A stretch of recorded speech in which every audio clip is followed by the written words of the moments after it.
আমার হাজবেন্ডের খুবই ফেভারিট একটা জিনিস, দেখো থানকুনি পাতা। শরীরের পক্ষে কিন্তু এটা খুবই উপকারী। তুমি কাঁচা বাটা খাও বা সবজি বানিয়ে খাও, যেভাবেই খাও, খুবই কিন্তু টেস্টি হয়। আগে আমি খেতাম না, কিন্তু আমার হাজবেন্ড কিন্তু আমাকে অনেক জিনিসই এরকম খাওয়া শিখিয়ে দিয়েছি।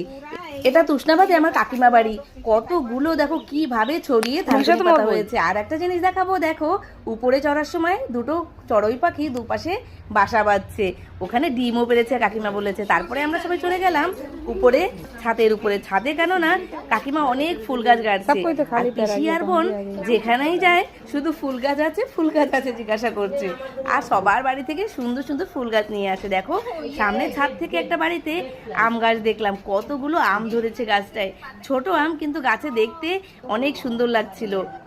আমি সব কিছুর ভিডিও বানাচ্ছিলাম চারপাশে, আর পিসি বোন ফুল গাছ নিচ্ছিল।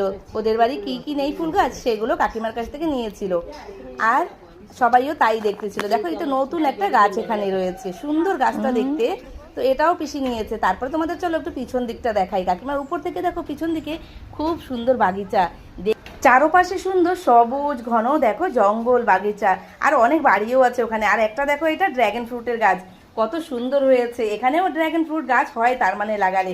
এখনো ফ্রুট হয়নি কাকিমা বললো, কিন্তু গাছটা খুবই সুন্দর হয়েছে।